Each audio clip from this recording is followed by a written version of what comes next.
So in this video we're going to talk about and show you how to make a hyperlapse like Sam Colder and a lot of other large travel filmmakers do, and it actually is a lot simpler than it seems, and so just watch the rest of the video.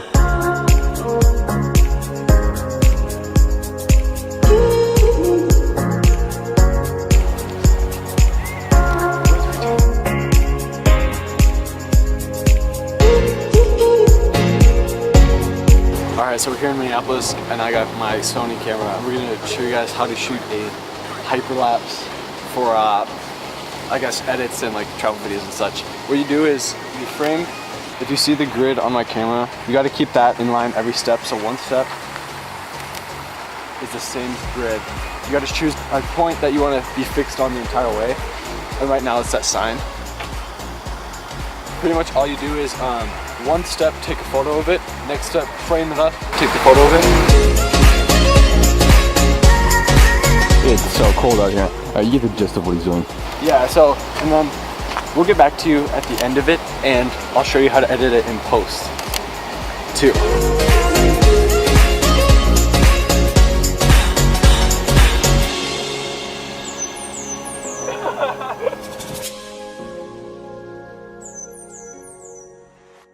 So we're here on our editing software, and I use Final Cut Pro, but I believe you can transfer this knowledge onto Premiere and whatever other editing software you use. So in your gallery, you select all the photos you want, all the photos that you use. And then you drag all of them down into your timeline. And when you do that, drag it down and see how it's all yellow down here.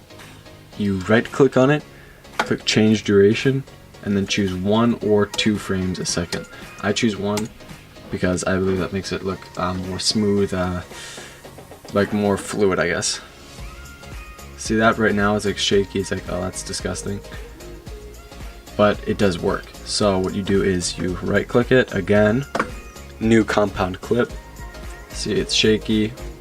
Okay, and then when you do a compound clip, Final Cut does not let you stabilize that clip. So what you actually got to do is export it.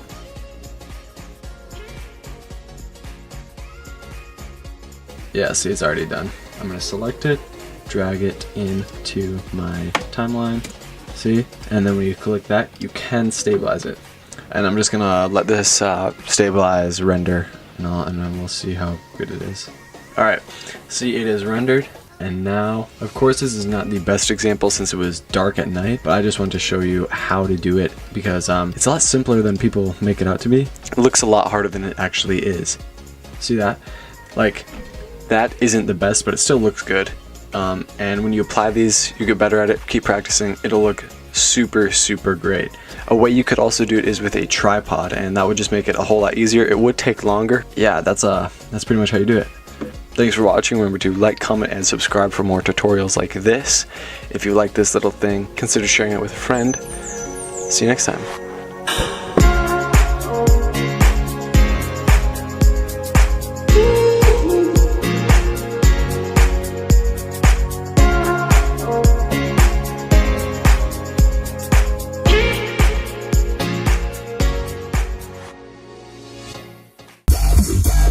Holy this Sounds like a fly.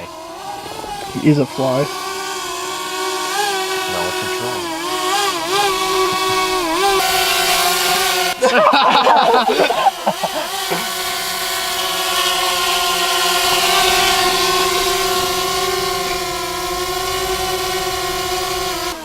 There we go. Let's go! Dang, We plug in.